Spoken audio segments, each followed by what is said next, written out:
Vamos ao texto de Hebreus, capítulo 6. Vamos continuar a exposição aqui.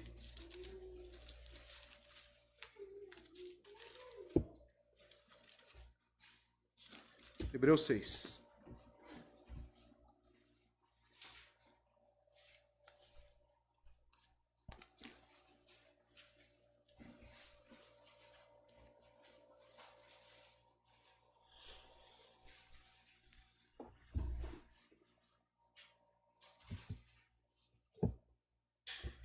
Hoje vamos trabalhar aqui com os versos 4, 5 e 6. 3 versos, como já tem sido o nosso costume, pequenos trechos do livro de Hebreus, para que haja uma compreensão mais devida, ainda mais quando se trata de textos difíceis. E o livro de Hebreus é um livro muito difícil. Vamos ao texto, então, capítulo 6 de Hebreus, verso 4 a 6, diz o seguinte: porque é impossível que os que uma vez foram iluminados e provaram o dom celestial e se fizeram participantes do Espírito Santo e provaram a boa palavra de Deus e os poderes do mundo que há de vir, se eles caírem, sejam outra vez renovados para o arrependimento. Visto que eles crucificam para si mesmos o Filho de Deus, expondo em uma vergonha aberta. Até aqui. Vamos orar. Incline sua cabeça e vamos buscar em Deus ajuda para a compreensão do texto. Eterno Deus e Pai, Deus magnífico, bondoso, justo e fiel. Ó Pai, estamos diante de um texto que tanto nos fala e nos ensina, Senhor. Um texto exortativo, um texto que desperta a nossa atenção, assim como outros diversos da sua palavra. E para nós, Senhor Deus, a sua palavra, ela é como espada, penetrante, afiada, e ela sonda a intenção dos nossos corações. E essas intenções, Senhor Deus, devem ser, sim, analisadas e examinadas, para realmente, Deus, constatarmos se estamos na fé. Pai, que o Senhor conceda a graça, que o Senhor conceda a salvação neste momento. Que os nossos corações sejam amoldados, Pai, transformados em conformidade a Cristo.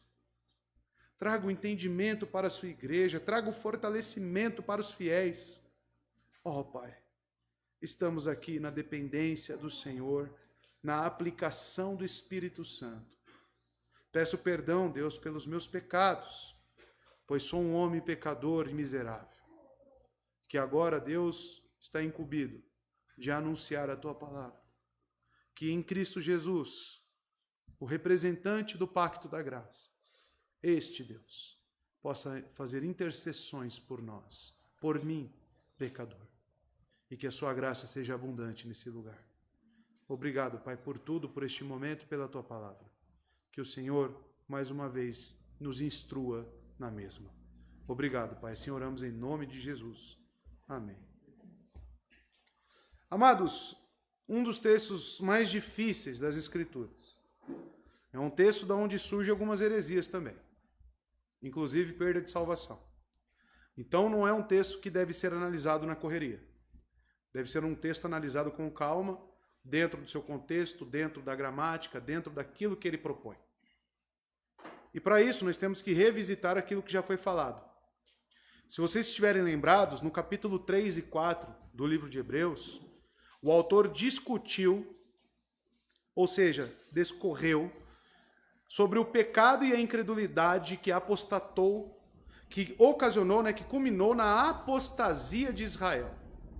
E para fazer isso, ele citou o Salmo 95. Estão lembrados disso? Ele falou sobre toda a providência divina, ele falou sobre todo o cuidado de Deus para com aquele povo, mas mesmo assim, eles, pela incredulidade, eles se mantiveram fora do descanso, a terra prometida. Agora, em uma sentença cumprida, do capítulo 6, verso 4 a 6, ele desenvolve esse ensino de forma mais detalhada. A ênfase nessa sentença recai sobre o verbo principal, é ser trazido de volta ao arrependimento. Aqui está a dificuldade. Ou talvez é impossível, né, essas pessoas serem trazidas de volta. E o que é apresentado negativamente, né, pela palavra impossível. Então, essas duas frases, né, é impossível, a palavra é impossível e a frase ser trazido de volta ao arrependimento é o que culmina em interpretações errôneas.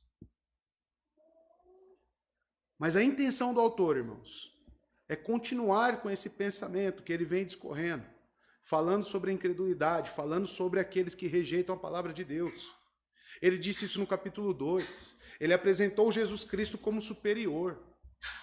Todo o livro da Bíblia, amados, você deve descobrir, através de livros, inclusive, mas principalmente pelo estilo literário do autor, qual que é a estrutura do texto.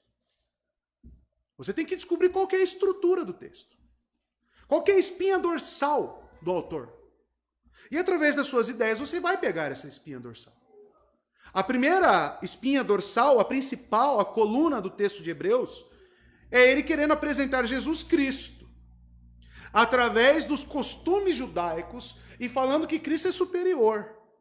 Por isso que ele já falou sobre profeta, ele falou sobre o sumo sacerdócio, ele comparou a anjos, ele está pegando toda a estrutura judaica e transpassando isso para uma estrutura cristã, uma estrutura de Cristo. Essa é a coluna vertebral. E outras ramificações que saem dessa estrutura é que muitas pessoas na igreja a qual ele escreve estão apostatando, estão deixando o cristianismo.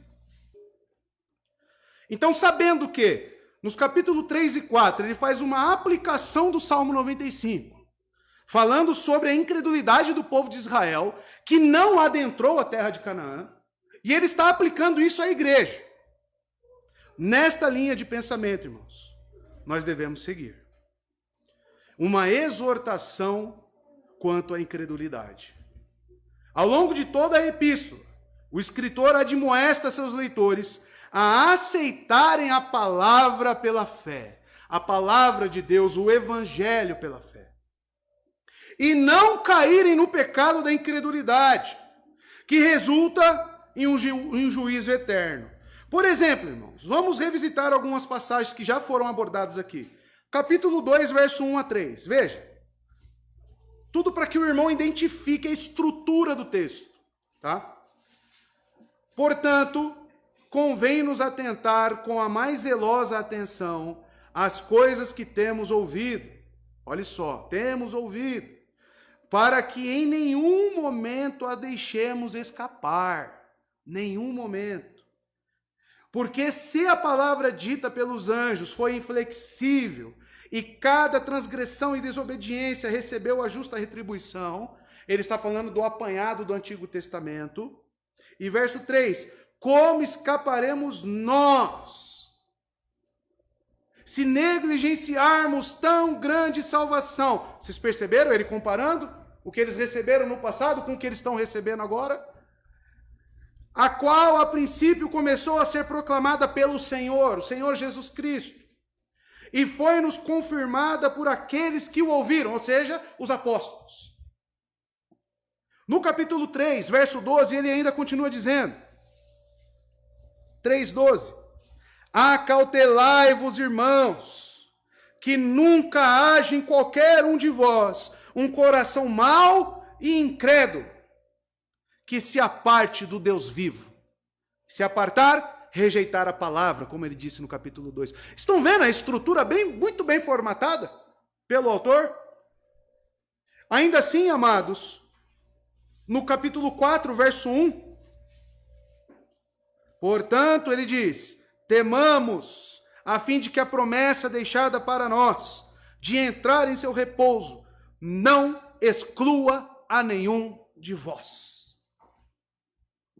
Para que ele tenha a igreja coesa, solidificada na palavra de Deus, ele precisa chamar a atenção dessa igreja.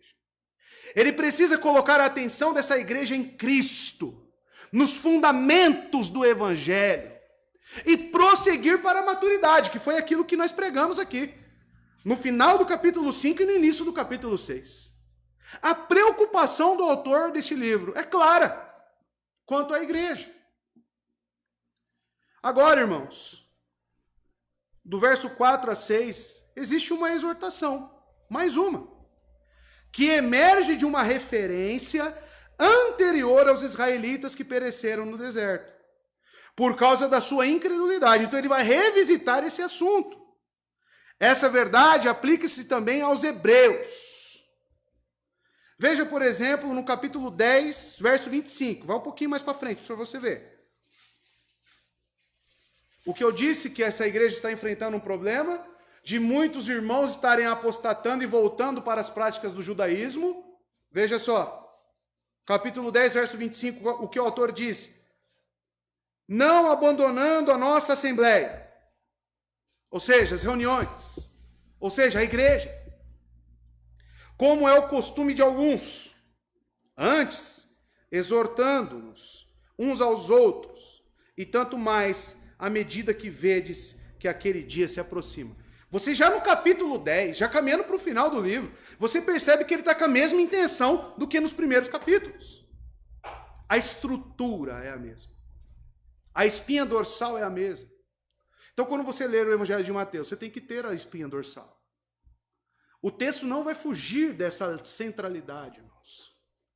E para entender esse texto, como eu disse, um texto difícil, você precisa entender e não perder de vista esse contexto, essa estrutura. Então, para entender melhor o que esta exortação e o que ele quer passar, vamos entrar no texto, a partir de agora na King James atualizada.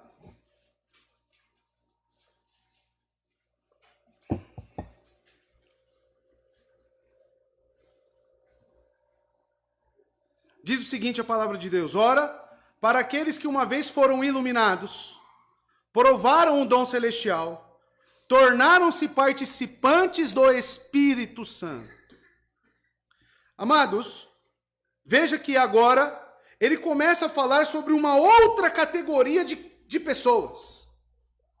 Ele estava falando sobre aqueles que ainda são crentes carnais, ou seja, pessoas que têm uma fé ainda não desenvolvida, que não têm capacidade de digerir um alimento sólido. Se vocês lerem o verso 13 do capítulo 5 e 14, vocês vão lembrar disso que ele falou.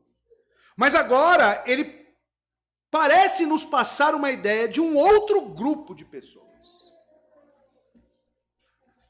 Quem são? A primeira pergunta que surge aqui é: quem são as pessoas mencionadas?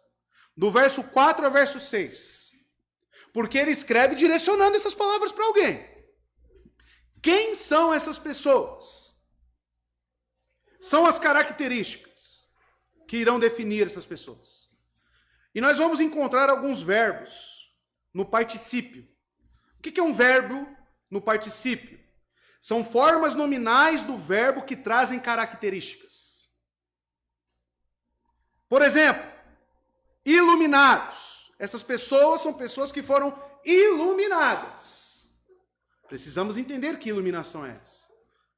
São pessoas que provaram os dons celestiais. Que tipo de provar, que tipo de dons é este? E se tornaram participantes. Participaram do quê? O que é esse participar? Então, o irmão percebe que são verbos encontrados no texto. Iluminados, provaram, tornaram participantes. Eu participo, tu participas. Essas são as características das pessoas que o autor dirige, as suas palavras. Então, sabemos que é um grupo de pessoas que foram iluminadas, que provaram os dons, que tornaram participantes. Mas vamos entender o que realmente são esses verbos. Primeira coisa que diz o texto: ora, para aqueles que uma vez foram iluminados.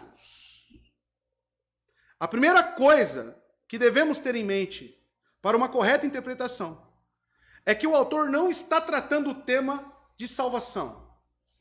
O autor não está tratando aqui de soteriologia, diferentemente de Paulo. Se você ler o capítulo 1 e o capítulo 2 de Efésios, você vai entender que ele está falando sobre salvação. Vocês foram selados com o Espírito Santo. Capítulo 2, vocês viviam conforme o costume deste mundo. Ele está falando sobre salvação. Que os predestinou. Não é isso que o autor está falando. Ele vem de uma construção falando sobre maturidade cristã. Ele está falando aqui que ele teve que fazer uma pausa sobre os ensinos de Cristo e falar, não devemos voltar aos ensinos elementares, devemos prosseguir para o quê? Para a maturidade. E agora ele entra em uma segunda espécie aqui de grupo de pessoas. Então a primeira coisa que você precisa saber sobre esse texto, Hebreus 6, verso 4 a 6, é que não é um texto que está falando sobre salvação. E a própria estrutura do texto deixa isso muito bem claro.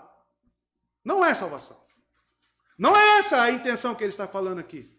Ele está direcionando palavras à igreja, exortando a igreja. Ou seja, se pressupõe então pessoas já crentes. Tendo isso em mente, irmãos,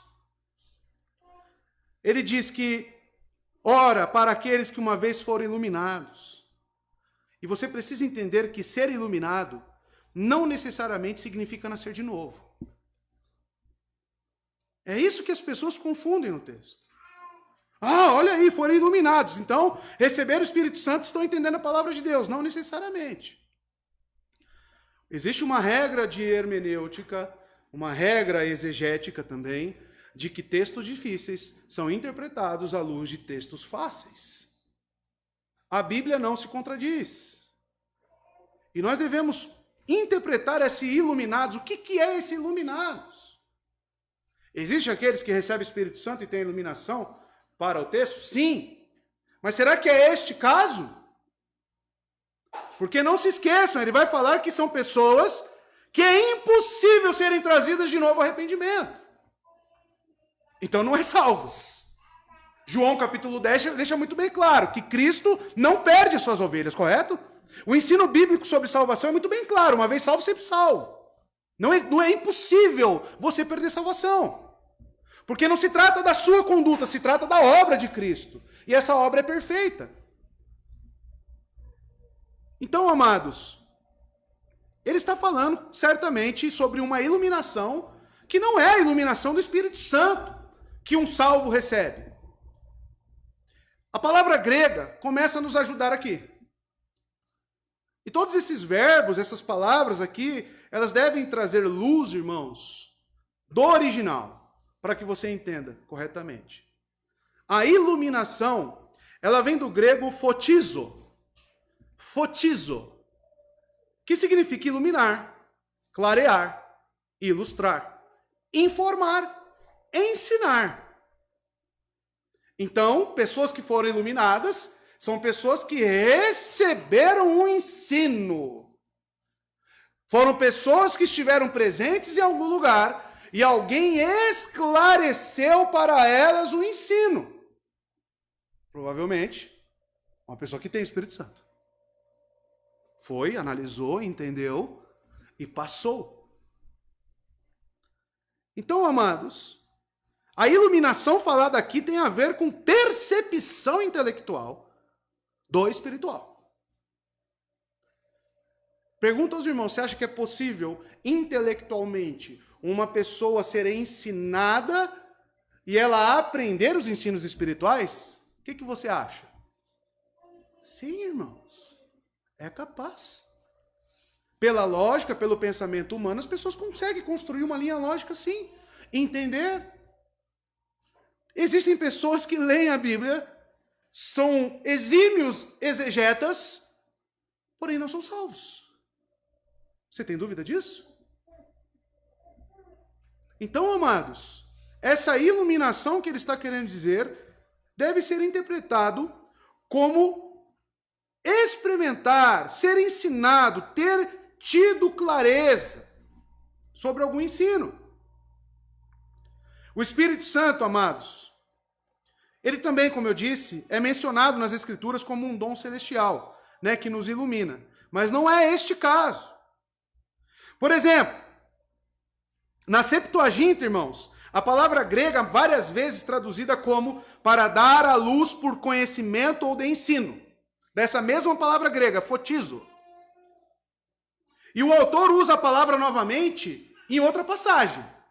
No mesmo livro, capítulo 10, verso 32. Ele vai usar a mesma palavra.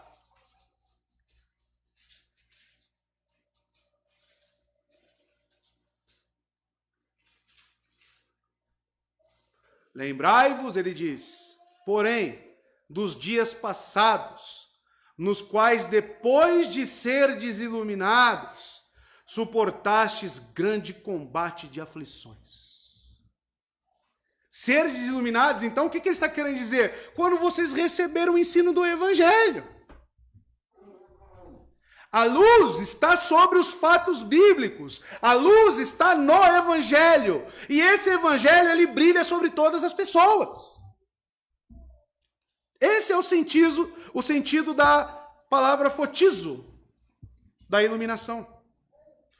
Para exemplificar, João capítulo 1, verso 9. Veja só, o Evangelho de João. Estava chegando ao mundo a verdadeira luz, que ilumina todos os homens. Você acha que Cristo só ilumina os eleitos? O Evangelho está para todos. Existe o chamado geral, não existe? A luz brilha sobre todos, irmãos. Então, a primeira coisa que identificamos é que essa iluminação é o recebimento de um chamado geral, de um ensino bíblico. Porém, o texto continua e diz que essa classe de pessoas provaram o dom celestial. Aí parece que as coisas começam a ficar mais parecidas com o tema salvação. Mas calma. Veja só, este grupo não só tinha sido iluminado por Cristo, porque ele diz que eu sou a luz do mundo, João 8, verso 12, mas o texto diz que eles provaram o dom celestial. E o dom celestial ele pode ser interpretado de várias maneiras. O Espírito Santo, ele é mencionado nas Escrituras como um dom celestial, mas por ser citado aqui, mais para frente, você vai perceber que na continuação do texto, ele vai falar sobre o Espírito Santo. Então seria redundante ele estar falando do Espírito Santo agora. Então não é isso que ele está querendo dizer. O maior dom celestial, irmãos, que devemos ter a nossa atenção e interpretar corretamente, que o maior dom celestial é o próprio Cristo. O que eu entendo por dom? Dom é presente de Deus. Dom é algo que vem, é dádiva. Tiago vai dizer isso, que todo dom perfeito, toda boa dádiva vem do alto, é presente. É um ato condescendente de Deus. Então, dom pode ser várias coisas. E Cristo veio da onde? Sua natureza humana está em qual plano? Um plano redentivo, o pacto da redenção. E ele veio como um dom aos homens. Ele é a oferta pela culpa. Deus o enviou. Como Paulo fala que ele é o dom inefável de Deus. 2 Coríntios 9,15. Mas veja, por exemplo, João 4,10, a conversa com a mulher samaritana. Como ele se apresenta a ela. Presta atenção. Jesus lhe respondeu, se você conhecesse o dom de Deus. E quem está pedindo água, no caso ele estava pedindo água, você lhe teria pedido e dele receberia água viva. Quem que é o dom? O dom está onde? Em Cristo. Cristo é o próprio dom. João 7,37, ele convida as pessoas para tomarem dessa água. No último dia da festa, né? E mais importante dia, Jesus levantou-se e disse em alta voz, se alguém tem sede, venha a mim e beba. O dom está onde? Em Cristo. E diz que essas pessoas provaram do dom. Provaram vem do grego geomai. Geomai. E significa provar, testar o sabor, experimentar, sentir. Suponha que alguém tenha frequentado os cultos da igreja, irmãos. Vamos ilustrar provar esse dom. Tenha feito profissão de fé. Tenha sido batizado e tenha participado na vida ativa da igreja. Essa pessoa experimentou do partir do pão, tomou do cálice que lhe foi oferecido na celebração da morte de Cristo. Então essa pessoa de fato experimentou o dom celestial. Este grande presente, este dom, perceba pelo significado da palavra, do verbo, provaram. O que significa, irmãos? Quando Jesus se oferece água viva, ele está oferecendo salvação, correto? E aqueles que realmente bebem seriam salvos, mas não degustadores, curiosos. Jesus nunca diz, prove. Ele diz, beba. Ter fé em Cristo é você se apropriar disso. É você abraçar o Evangelho. É você colocar toda a sua vida no Evangelho. Não é para você pegar míseros pedacinhos dele e adaptar a sua vida. E se fosse a intenção dele falar que eram pessoas que realmente creram, ele usaria outra palavra, e não provar, não geomai, perdão. Amados, Jesus também disse aos seus ouvintes, eu sou o pão vivo que desceu do céu. Se alguém comer deste pão, assim como beber desta água, viverá eternamente. João capítulo 6, verso 51. E vocês lembram o contexto do capítulo 6 de João? Quando ele vira para os discípulos e fala, e vocês não vão embora? Logo depois que ele fala, ninguém pode vir a mim se o Pai não lhe atrair. Aí os falsos discípulos que estavam querendo comer, né? Estavam atrás de Jesus porque ele tinha acabado de multiplicar pães e peixes. Aí eles falam, duras são essas palavras, Jesus. Quem pode suportá-las? E naquele momento, muitos dos seus discípulos o deixaram. E foi nesse contexto que ele falou essas palavras. Eu sou o pão vivo que desceu do céu. Se alguém comer deste pão, viverá eternamente. Pergunta, essas pessoas que deixaram Jesus, comeram do pão de Cristo? Se apropriaram com a fé? Mas eles estavam lá seguindo, não estavam? De certa forma, estavam sendo iluminados por Cristo? Com o conhecimento do Evangelho? Sim. Estavam experimentando o dom. Vendo os milagres, vendo tudo. Estavam. Então assim as coisas começam a criar corpo, no meu entendimento, sobre o que o autor está querendo dizer. Porém, ele continua. Tornaram-se participantes do Espírito Santo. Talvez aqui esteja o grande impacto do texto, né? A palavra participante vem do grego, mais um verbo, né? Participar, que vem do grego metochos, que significa associação, membresia, fazer parte, estar no meio. Essa palavra tem a ver com associação e não posse. Diferente quando Paulo fala, vocês foram selados com o Espírito Santo. Entende? Participar é outra palavra. Participar, não necessariamente eu sou salvo, mas tem alguém que seja salvo comigo. Mas eu estou participando. Judas participou com Cristo, o ungido do Senhor, participou. E ele diz, eu preciso ir para que ele venha, mas Jesus Cristo era a própria personificação ali, em essência, do Espírito Santo. Eles compartilham dos mesmos atributos. Toda a sabedoria que o Espírito Santo vai trazer para os crentes estava em quem? Em Cristo.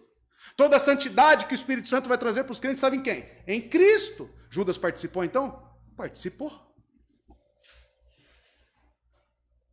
um crente falso no meio dos crentes verdadeiros participa do Espírito Santo?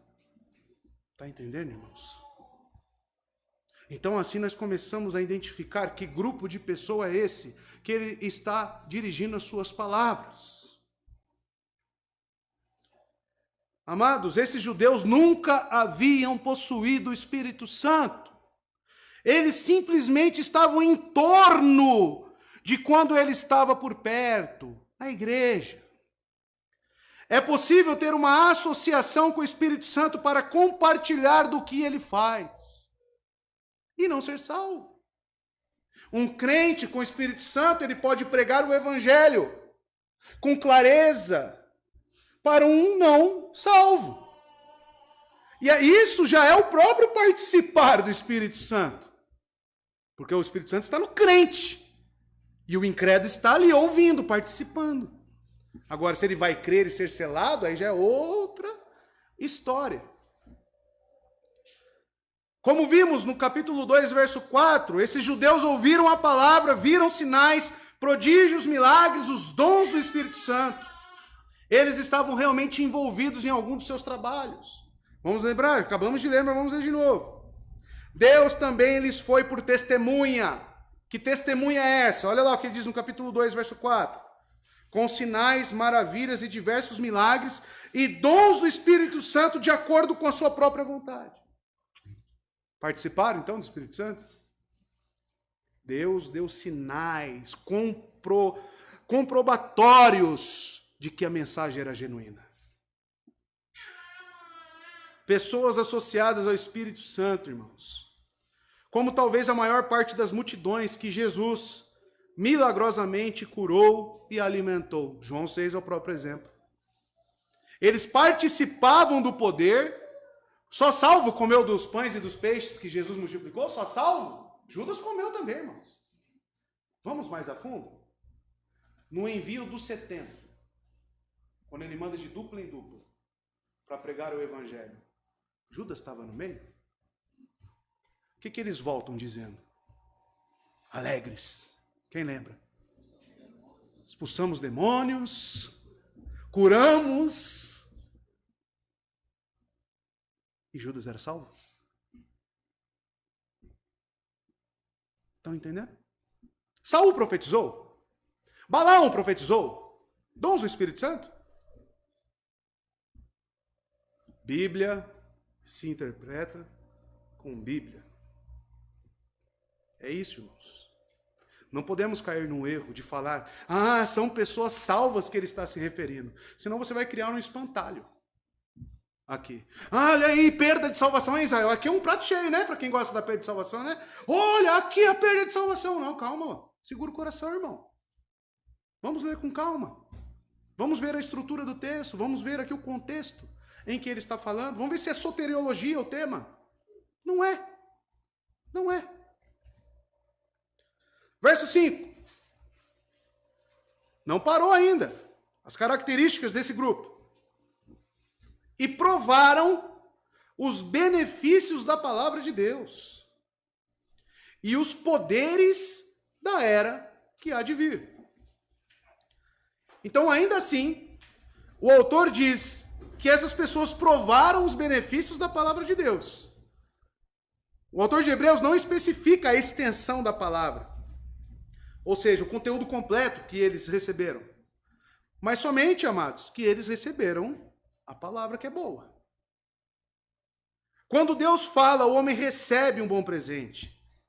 Mas uma vez o escritor de Hebreus usa o verbo provar para indicar o prazer em receber esse dom.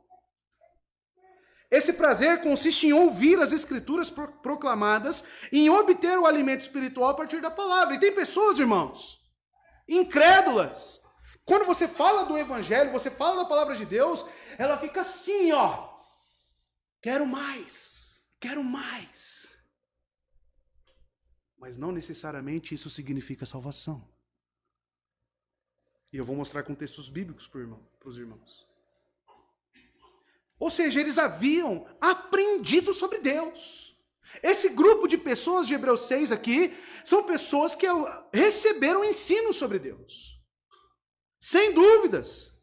Eles vieram regularmente para a igreja, frequentar as EBDs, frequentar os cultos, receberam. Eles podem ter escutado com atenção, refletido, feito prova da EBD, tudo. Primeiro aluno da sala. Levaram tudo isso possivelmente com entusiasmo, com apreço.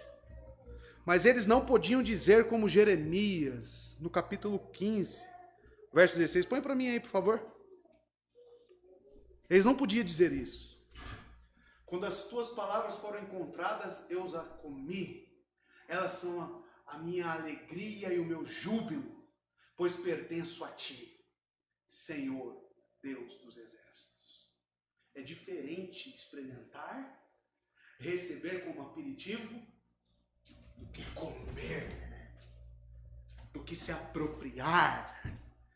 É isso que você precisa entender a diferença de um salvo para o incrédulo. Porque uma pessoa pode muito bem ter interesse. Em Lucas 8 ainda fica mais claro ainda. A parábola da semeadura, Lucas 8, verso 13. Olha só. Saiu a semear. O que é semente? Palavra. As que caíram sobre as pedras são as que receberam a palavra. Olha lá. Com alegria. Entusiasmo? Muito entusiasmo. Quando a ouvem. Primeiro aluno da sala. Mas não tem raiz. Creem durante algum tempo, mas desistem na hora da aprovação. O que nós acabamos de ler lá no capítulo 10, verso 25? Que alguns estavam fazendo o quê? Abandonando a assembleia. Estão entendendo? Que tipo de pessoa é essa que ele está se referindo aqui? Que fica muito bem claro com a própria construção do texto. Amados, eles provaram, mas não comeram. Eram aqueles curiosos, os milagreiros. E a pergunta que já deve estar pairando sobre a sua mente é: que tipo de pessoa, que tipo de crente você é? Você pode dizer como Jeremias: eu recebi a sua palavra e as comi, porque eu pertenço a ti. O que Jeremias está querendo dizer, irmãos? Diferentemente da maioria de Israel, que o centro da sua vida era o seu Salvador. O que Jesus fala: vocês me honram com os lábios, mas os seus corações estão longe de mim. Provam. Porém, quando você entra com o ensino bíblico, com as exigências do evangelho para as nossas vidas, aí o monte começa a correr. Os poderes, ele fala, provaram os benefícios da palavra de Deus e os poderes da era que há de vir. A continuação de provar a palavra de Deus é experimentar os poderes da era vindoura. Primeiro, observe que o autor usa a forma plural, de poderes, isto é, que fazem parte dos sinais, prodígios e vários milagres que ele já falou que a igreja viu. Afinal, a igreja referida aqui, amados, é a igreja do primeiro século, ou seja, era apostólica. E os apóstolos tinham os dons? Faziam os milagres? Sim. E Cristo falou, para que isso fosse o selo da comprovação de que eles eram o fundamento da igreja. E esses irmãos, eles provaram, irmãos. Ou seja, esses poderes pertencem à era vindoura, mas já são evidentes nesta era. Embora observemos que são direcionados para o avanço da igreja por todo o mundo. Significa que só na era apostólica nós experimentamos dos poderes da era que virá? Não. Cada crente transformado pela palavra de Deus, cada crente que é salvo ainda hoje, isso é o poder de Cristo sobre a vida dele. E isso já é uma pequena demonstração do que será os poderes da era vindoura. A comunhão que a igreja desfruta pelo mesmo Espírito é a comunhão que teremos na eternidade. Ou seja, os poderes de Cristo manifestados hoje na vida dos crentes são pequenas amostras do que usufruiremos na eternidade. Essas pessoas, mesmo incrédulas, experimentaram e provaram disso também, porque estavam no meio. vinha no dia de comunhão, sentava na mesa, comia junto, né? Se alegrava, visitava outros crentes. Tá? Tá aí. É um texto. Esse é um texto que mexe com as nossas estruturas. Esse é um texto que realmente abala. É um texto que, sabe, quando vem o vento, a chuva, e se a casa não tem estrutura sede, esse é um texto que nos coloca para pensar. E quanto mais eles observam e provam, o que acontece? Quanto mais você provar, quanto mais tempo você estiver na igreja, a cada dia que Judas passava com Cristo experimentando, aquilo aumentava o quê? A culpa. A quem muito é dado, muito é cobrado, irmãos. Deus não te coloca numa igreja, Deus não apresenta a Bíblia para você, o Evangelho à toa. Tudo que Ele nos apresenta como dons, como graça, te dar o ar para todos os dias acordar, respirar, trabalhar, e você converter isso em quê? Em honra para o seu nome? Ou em vergonha para Cristo? Você acha que as suas obras não serão requeridas das suas mãos? Você pensa que as suas atitudes displicentes não estão sendo levadas em conta? Tudo que nos é dado, irmãos, nos será cobrado. Louvado seja Deus pelo seu Filho amado, que morreu no nosso lugar. Porque nele temos libertação. E como eu sei se eu estou nele? Se você come a sua palavra. Se você tem convicção de que nele está a salvação. De que 100% da sua vida está alicerçada nele, na pessoa de Cristo e na sua obra. E não nos interesses pessoais. Em transformar o Evangelho em um subterfúgio para a sua vida. Um adereço. Experimenta um pouquinho aqui. Vou lá domingo. Pega a Bíblia. Põe debaixo e vai para a igreja. Aí prova um pouquinho. Gostoso. Volta para o mundo. Isso é Evangelho? Isso não é Evangelho. O Evangelho muda a vida do indivíduo por completo. Transforma suas convicções, seus pensamentos, suas vontades. Isso é Evangelho. Eles eram como aqueles que viram o próprio Jesus fazer milagres. Como é difícil explicar o ódio e a descrença de quem viu Lázaro ressuscitado, que viu o cego vendo, os mudos falarem. E ainda assim rejeitarem o único que fez essas maravilhas. Aí você deve pensar, nossa, ainda bem que eu não vi nenhum milagre. Não, você viu. Tá cheio de crente aqui, ó, que vivia na imundícia do mundo e foi resgatado pelo Senhor e Salvador Jesus Cristo. Tá aí o próprio milagre do seu lado. E você acha que Deus cruzou seu caminho com ele à toa. Te deu um marido crente à toa. Te deu uma esposa crente à toa. Eu falo para as mulheres que estão em julgo desigual. Se você é uma mulher piedosa, uma mulher cristã, a sua conduta está juntando brasa sobre a cabeça dos seus maridos se eles não se converterem. Se eles não se arrependerem.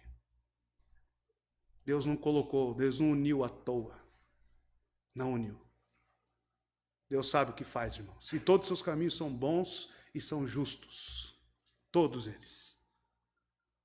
Mas imagine, irmãos, ver Jesus Cristo ressuscitando Lázaro, fazendo os cegos verem e rejeitarmos deliberadamente este Salvador, amados, como culpado. Culpados serão essas pessoas diante dele. E vão estar diante de Deus no julgamento, no grande trono branco. E eles irão reconhecer que realmente ele era o Salvador. Porém, ali não existirá mais tempo. Aí eles virão, Senhor, profetizamos, expulsamos demônios, pregamos o evangelho. E ele vai dizer um alto e sonoro som: não vos conheço. Qual é o seu compromisso com o evangelho? O quanto que desse evangelho muda a sua vida, a sua dependência em Cristo. A centralidade da sua vida. Você transforma o seu trabalho como um ponto de glorificação a Deus. Você transforma a sua casa como um ponto de glorificação a Deus. Para que você tem essa vida? Analisa, irmãos. Porque o mesmo Cristo que foi rejeitado por Judas continua sendo rejeitado por muitos dentro da igreja.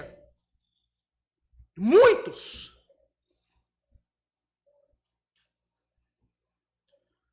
Porque ele escreve essa carta para a igreja. Pessoas que estão na igreja. Provaram do dom, a palavra, a comunhão, tudo. E acha que isso é de graça? De graça que eu digo não tem nenhuma consequência sobre a sua vida. É graça, irmãos, é dom de Deus. Mas será requerido as nossas obras. Verso 6 e último. Está aqui, ó. Mas apostataram da fé. É impossível que tais pessoas sejam reconduzidas ao arrependimento. Tendo em vista que contra si mesmos, para quem que elas fazem mal? Contra si mesmos, estão crucificando outra vez o Filho de Deus. Lembra aquelas pessoas que o sangue dele caia sobre nós e sobre os nossos filhos? É isso que os apóstatas fazem. Estão no meio daquelas pessoas. Fazem parte do crucificam, o crucificam. Aquelas pessoas lá com Hosana, o filho de Davi, né, com ramos e tudo mais. Tudo crente nominal, superficial. Eu não estou falando nem de crente carnal, porque o crente carnal ainda ele tem a fé pequena, porém ele está na luta, mas a sua vida é centralizada em Deus. Ele recebe a palavra com convicção, com certeza de que aquilo é as palavras de vida eterna. Essa é a diferença de um crente para aquele que fica, não é bem assim. E zombando, conclui o texto aqui, publicamente dele. O que é zombar publicamente? Sua vida, irmão. Sua vida. O maior testemunho público é você, como mãe. É você como profissional. É você como pai. É você como filho. Esse é o testemunho público. Mas apostataram da fé. Ou ele coloca, ou se caírem, dependendo da tradução. Nos capítulos anteriores, ele falou de apostasia. Lembra do Salmo 95? Deus mandou maná. Deus mandou cordonizes. Segundo o autor de Hebreus, pregou o evangelho a eles. E eles? Os israelitas que caíram no deserto haviam posto sangue nos umbrais da porta do Egito. Os mesmos que participaram da Páscoa saíram do Egito, consagraram seus primogênitos do sexo masculino, circuncidaram. Está vendo toda a religiosidade envolvendo o povo de Israel? Aqueles que peregrinaram no deserto. Atravessaram o Mar Vermelho. Provaram o poder de Deus? Eles puderam ver a coluna de fogo à noite, a nuvem durante o dia. Provaram das águas de Mara, que saíram das rochas. Amados, comeram o maná que Deus proporcionava ao povo diariamente. Ouviram a voz de Deus. Deus descia até a tenda do encontro. Deus falava com Deus e o povo via. O povo estava lá, o monte pegando fogo. Eles sabiam claramente que Moisés estava lá em cima, recebendo o quê? A palavra de Deus. O que eles fizeram? Ô Arão, faz aí um bezerro de ouro para a gente. Moisés está demorando muito. Será que você não é esse israelita?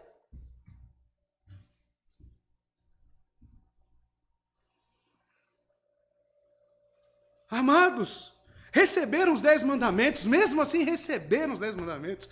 Deus perdoou aquele povo. Moisés, já leram o Êxodo? Quantas vezes Moisés para, Senhor, é misericórdia. E Deus, misericórdia. No entanto, esses mesmos israelitas endureceram seus corações na incredulidade. Por causa da desobediência, se apostataram do Deus vivo, o que ele disse no capítulo 3, verso 12, irmãos. Acautelai-vos, irmãos, que nunca haja em qualquer um de vós um coração mau e incrédulo que se aparte do Deus vivo. Ele está aplicando o Salmo 95.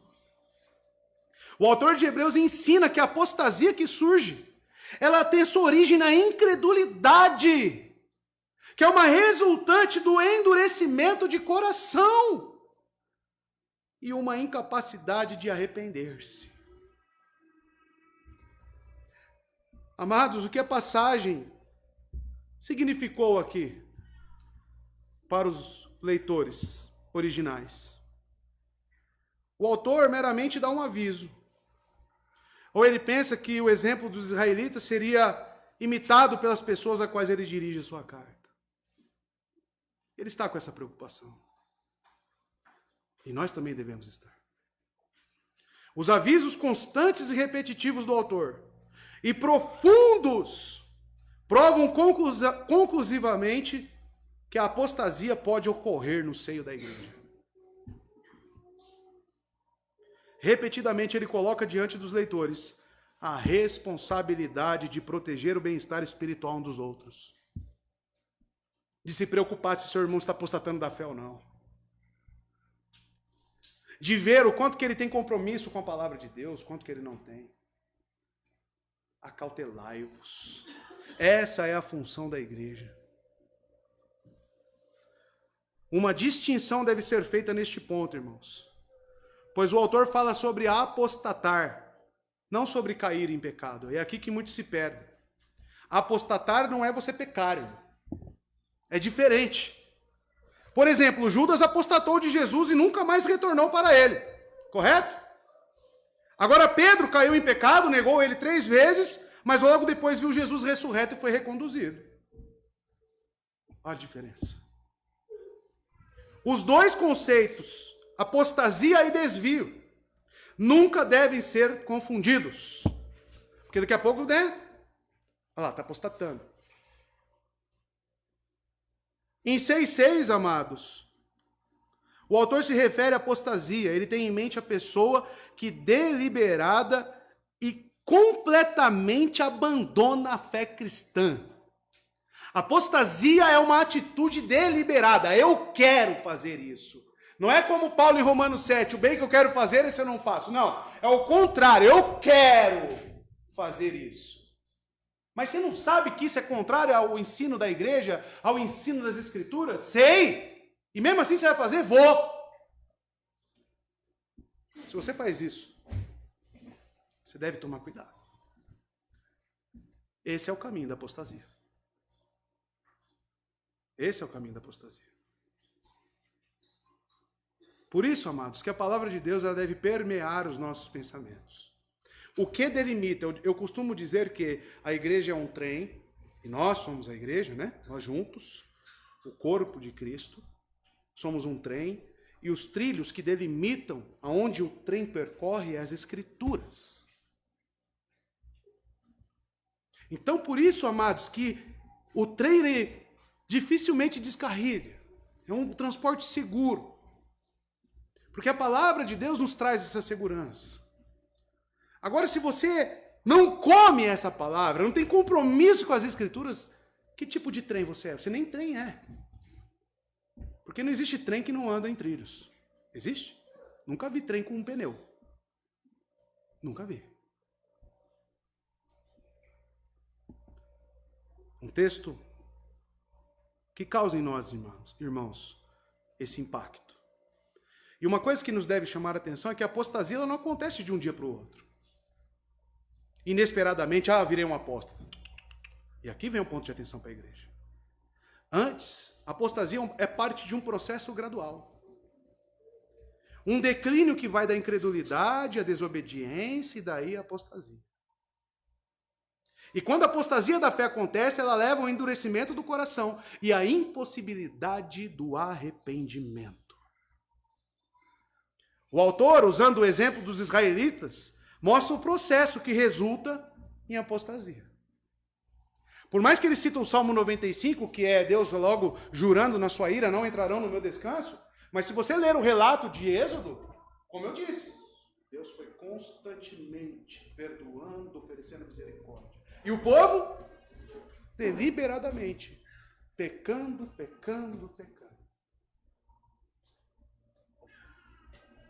Se você não domina o pecado, que está à porta, ele te dominará. E começa assim, hoje eu não vou ler a Bíblia. Eu estou fraco. Aí vai indo. Não vou para a igreja hoje não.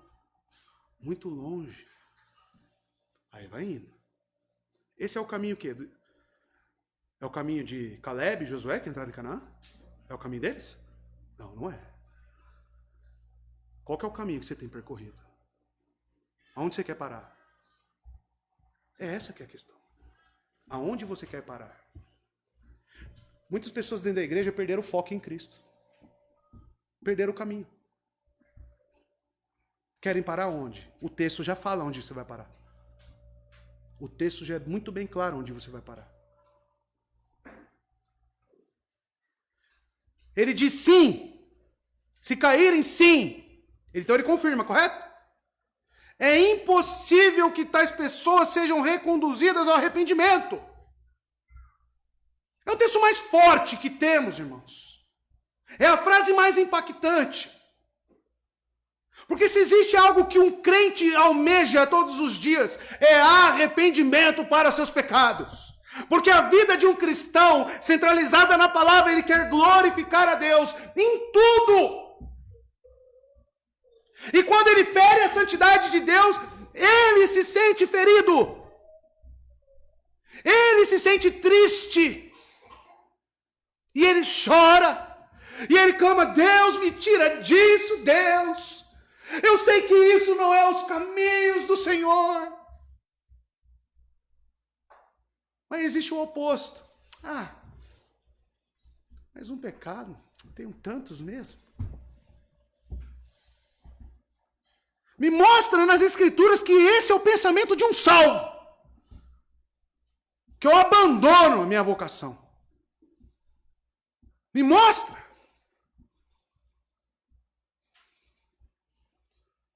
Isso não existe, irmãos. O autor de Hebreus crava, sim, é impossível que tais pessoas sejam reconduzidas ao arrependimento. Você gosta de pecar? Você gosta de se ver lambuzado na lama? Aí chega o irmão e fala, irmão, você está sujo, irmão. Sujo, não julgueis. Quem você é para falar de mim? Dobrou seu pecado. Era um, agora se tornou outros. Dobrou. Amados, ainda falando para os não crentes, que acredito que já ficou identificado quem são esse grupo de pessoas, né? Quem é esse grupo de pessoas, né? Que ouviram a verdade, mas que hesitaram em abraçar a Cristo. O Espírito Santo dá mais uma advertência. O ponto crucial aqui, amados, é resumido. E o aviso é como se fossem essas palavras. É melhor vocês ouvirem a Cristo agora. A salvação é hoje. Pois se vocês caírem, será impossível para vocês voltarem ao ponto do arrependimento. Eles estavam no melhor ponto, o ponto de receber a exortação e de reconhecer os seus pecados e falar, não. Eles estão falando, olha bem o caminho que você está trilhando. E retroceder para esses, que é o próximo passo da apostasia, né? Virar as costas e ir embora, seria fatal para eles. O autor aplica esse conceito em 10:26. Vamos ler o capítulo 10, verso 26? Nós trabalhamos bastante o capítulo 10, né? Hoje. 10, 26. O que eu falei do pecado voluntário, deliberado? Olha aqui. Porque se pecamos voluntariamente, depois de ter recebido o conhecimento da verdade, opa, parece muito o grupo de pessoas que nós acabamos de ver no texto, né? Já não resta mais sacrifício pelos pecados. Você precisa do quê? Como se ele estivesse dizendo assim, você precisa do quê? De um novo Cristo vir à Terra? O que veio, então, não é suficiente para os seus pecados. Porque esse não está surtindo efeito nenhum sobre a sua vida. Precisa de vir um outro, então. E você acha que vai vir outro? Não, vai vir o mesmo, mas vir em justiça, em juízo. Ele virá. Aí não terá mais tempo. Amados, o autor não diz nada sobre restaurar um pecador endurecido. Pelo contrário, ele fala sobre a impossibilidade de remover o pecado, porque a pessoa peca deliberadamente.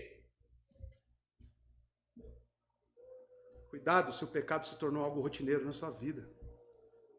E rotineiro com contentamento. Porque rotineiro ele é. Agora, com contentamento aí é diferente.